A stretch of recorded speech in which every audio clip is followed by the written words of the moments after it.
सीताराम जय सीताराम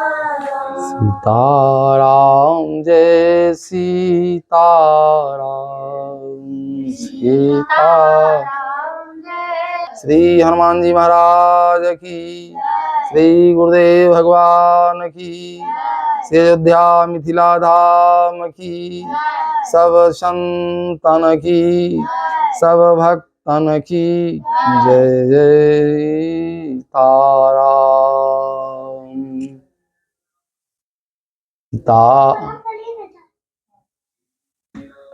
सुकृत संभूतन विमल विभूति, मंजुल मंगल मोद प्रसूति। सुकृत का अर्थ होता है पुण्य।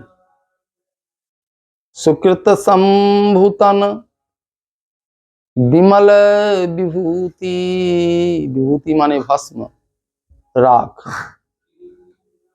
मंजुल माने सुंदर, मोद का अर्थ होता है आनंद। इस पंक्ति का अर्थ करते हुए महापुरुष कहते हैं, सुकृत संभूतन, श्री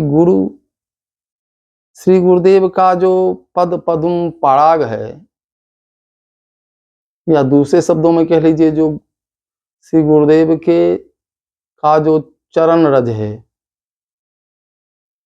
यह चरण रज पुण्य रूपी सुकृत रूपी भगवान शंभु के शरीर की विमल विभूति। चरण रज की उपमा विमल विभूति से दे रहे हैं, जो करती क्या है, मंजुल मंगल मोद प्रसूति, जो जीवन में मंगल और आनंद देती है। मंगल और आनंद की जननी है। जननी माने क्या होता है, माता। मंगल और आनंद की जननी। इस पंक्ति का विस्तार से महात्माओं ने अर्थ किया है, पूज्य संतों ने अर्थ किया है। उनके चरणों में वंदन करते हुए, आप सबों का अभिनंदन करते हुए आगे की चर्चा हम करते हैं। एक संत का भाव है, इस पंक्ति में विपर्यय अलंकार है। अलंकार जो है एक दूसरे के विपरीत जा रहा है। जैसे शिवजी के शरीर में जो श्मशान की अपवित्र राख है वह सुशोभित होती है। भगवान शंकर जब उसको धारण कर लेते हैं तो वह पवित्र हो जाती है।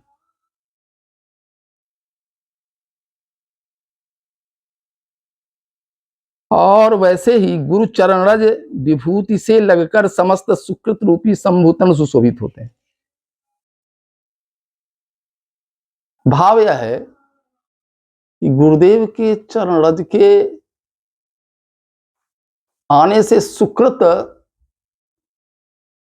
फलदायी होने लगता है। वह सुकृत जो है सुकृत नहीं है जहां श्री गुरुदेव के चरण रज ना आते हों, उसकी महत्ता नहीं रह जाती है। अर्थात सुकृत तभी शोभा पाता है जब गुरुदेव का चरण रज वहां उपस्थित हो। यहां सुकृत में संभूतन का आरोप है और गुरुपद रज में निर्मल विभूति का आरोप है। इस अर्धाली का और विस्तृत अर्थ करते हुए महापुरुष कहते हैं, श्री शिवजी के शरीर में लगने वाली विमल विभूति तो महा अपावन है, पर शिवजी के अंग के संग से वह विमल अर्थात शुद्ध और पावन हो जाती है। गोस्वामी जी के पंक्ति में सुनिए, भव अंग भूति मसान की सुमिरत सुहावन पावनी भवयंग भूति मसान। भव अंग, भव माने भगवान शंकर, और उनके अंग में जो ये मसान की विभूति लग जाती है, राख लग जाता है, भस्म लग जाता है, तो उसको स्मरण करने से हम लोग पवित्र हो जाते हैं। इतनी पवित्रता उसमें है। अपावन राख भी पवित्र हो जाता है, अपावन भस्म भी पवित्र हो जाता है भगवान शिव जी के अंग के संग से। इससे मिलता जुलता एक श्लोक कुमार संभवम में आता है, तद अंग संग मवाप्य कल्पते ध्रुवम चितामस्य रजो विशुद्धये तद अंग संगमवाप्य कल्पते। तद अंग, उनके अंग के संग से। जय जय ध्रुवम चिता भस्म रजो विशुद्धये तथा हि नृत्याभिनय क्रियाच्युतम विलिप्यते मौलिविरंबरौकसा।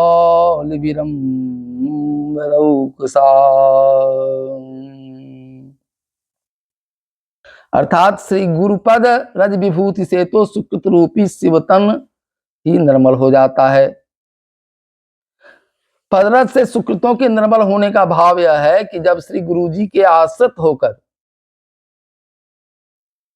कोई धर्म किया जाता है तो वह धर्म सफल हो जाता है, सुकृत बढ़ने लगता है, यश विस्तार होने लगता है। ये उसका फल है। गुरुदेव के आश्रय में जो जीव रहता है वह धन्य हो जाता है। महाराज श्री दशरथ को स्मरण कीजिए। जब महाराज श्री दशरथ के घर कोई संतान नहीं था, गुरुदेव के यहाँ अर्जी लगाई कि गुरुदेव मेरे यहाँ कोई संतान नहीं, आप तो जानते हैं। तो गुरुदेव ने कहा चिंता करने की बात नहीं है, तुम पुण्यात्मा हो, धर्मात्मा हो, और सुख संपत्ति धर्मात्मा के पास दौड़े हुए आती है। तिमी सुख संपत्ति बिनहि बोलाए धर्मशील पहि जाहि सुहाए धरहु धीर होई हई सुत चारी।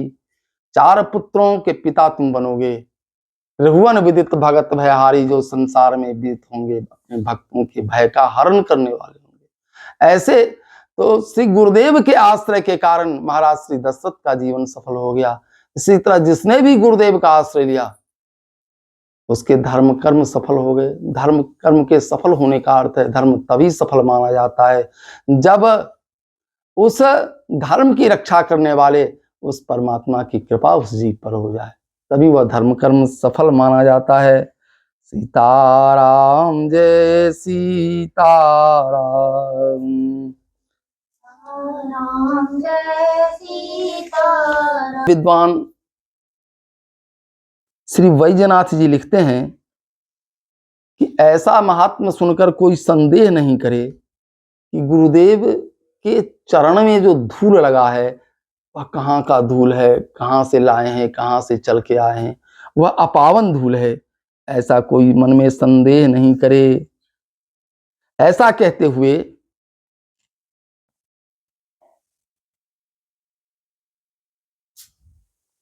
सीताराम जय सीताराम। सीता शरीर से स्पर्श होने के कारण चिता का भस्म जो है वह परम पवित्र हो जाता है। ठीक इसी तरह श्री गुरुदेव के भजन के प्रताप से उनके चरण में लगी हुई धूल जो है वो भी परम पावन हो जाती है और जो उसका आश्रय लेता है उसको भी पवित्र कर देती है। भूतान सुकृत पाठ लेने से श्री शिव जी सुकृत रूप हैं। कैसे? मूलम धर्म तरोर विवेक जलधे पूर्णंदुमानंददम। भगवान शिव क्या है? धर्म रूपी वृक्ष के मूल हैं। और जो फल सुकृत सेवन का है, सुकृत का फल क्या है? सकल सुकृत फल राम सनेहु। सुकृत का फल श्री राम के चरणों में स्नेह। ठीक इसी प्रकार शिव जी के सेवा का भी वही फल है। शिव सेवा कर फल सुत सोई अविरल भगति राम पद होई। शिव जी के सेवा का भी वही फल है जो सुकृत का फल है। सुकृत का फल भी श्री राम के चरणों में स्नेह है और शिव जी के सेवा का फल भी श्री राम जी के चरणों में स्नेह है। मंजुल मंगल मुद प्रसूति, मंजुल मंगल मुद प्रसूति। जब गुरुदेव के चरण का आश्रय व्यक्ति ले लेता है चरण रज का, तो उसके जीवन में क्या क्या होता है? उसके जीवन में मंगल होने लगता है, दूसरा आनंद होने लगता है। मंगल मंगल कैसे होता है? जैसे घर में उत्सव आदि होते हैं, ये मंगल के स्वरूप हैं। अमोद आनंद, आनंद जो है यह ईश्वर का स्वरूप है। ईश्वर विषयक जो आनंद है, भजन में जो आनंद मिलने लगता है, कथा सुनने में जो सुख मिलने लगता है, भगवान के नाम कीर्तन करने में जो सुख मिलने लगता है, यह आनंद के समान है। जैसे विषयानंद, परमानंद, सांसारिक विषयों के प्रति जो हमारी आसक्ति है, जैसे बढ़िया भोजन मिल जाए, बढ़िया वस्त्र मिल जाए, बढ़िया आवास मिल जाए, इसके प्रति इसका जो सुख मिल रहा है ये विषयानंद कहलाता है। और भगवान के भजन का सुख जो है वह परमानंद कहलाता है। बीच में एक सुख और आता है जो ब्रह्मानंद कहलाता है। और ये ब्रह्मानंद का सुख क्या है? निर्गुण ब्रह्म की उपासना करने वाले जो सुख की प्राप्ति करते हैं, ये ब्रह्मानंद कहलाता है। तो एक विषयानंद, एक ब्रह्मानंद, तीसरा परमानंद होता है। ये परमानंद की स्थिति है जब परमात्मा कृपा करते हैं, परमात्मा प्रकट हो जाते हैं, या कृपा पूर्वक पुत्र बनकर चले आवे, पौत्र बन के चले आवे, किसी रूप में यदि परमात्मा प्रकट हो जाते हैं और तब जो सुख प्राप्त होता है यह परमानंद का सुख है। जैसे महाराज श्री दशरथ के जीवन में आप देखिए, परमानंद पूरी मन राजा, कहा बुलाई बजा बहु बाजा। और बाजा बजाने के लिए आदेश दिया। इस तरह सुकृत का फल भगवान के चरणों में स्नेह है, और भगवान के चरणों में स्नेह का फल जो है वो भगवान की प्राप्ति है। उस जीव को भगवान की प्राप्ति हो जाती है। और यह बिना गुरुदेव की कृपा के नहीं हो सकता है। जब तक गुरु की कृपा नहीं हो जाए तब तक भगवान के चरणों में स्नेह नहीं हो सकता है। और जब तक आपके पास सुकृत नहीं है तब भी भगवान के चरणों में स्नेह नहीं हो सकता है। शिव भी गुरु के रूप में सबसे पहली वंदना की थी।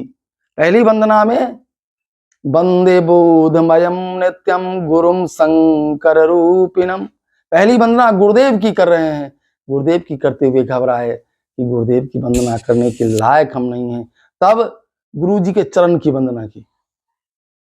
वंदम जय जय गुरुपद कंज कृपा सिंधु नर रूप हरि। तो नर रूप में भगवान है, उनके चरण की वंदना की। फिर विचार किया कि नहीं, हम इसके लायक भी नहीं है।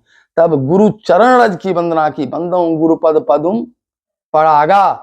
और इस चरण रज की इतनी बड़ी महिमा है कि इस चरण रज का आश्रय यदि कोई जीव ले लेता है तो उसके जीवन में आपको सांसारिक सुख की प्राप्ति होती है, साथ साथ जो परमानंद का सुख है, साक्षात परमात्मा उसके ऊपर कृपा करते हैं और पधारते हैं। जैसे अकारण गुरुदेव की कृपा से ठाकुर जी हमारे घर पधार गए। ठाकुर जी आए, हम लोग ठाकुर जी का आनंद प्राप्त कर रहे हैं, ठाकुर जी की कथा श्रवण कर रहे हैं, ठाकुर जी का गान कर रहे हैं। इस तरह ठाकुर जी का मंगलमय, ठाकुर जी की मंगलमय उपस्थिति किसके कारण हुई? गुरुदेव के कारण हुई। गुरुदेव के चरण रज की कृपा के कारण आज हम लोग धन्य हो रहे हैं और इसी तरह धन्य होते रहेंगे।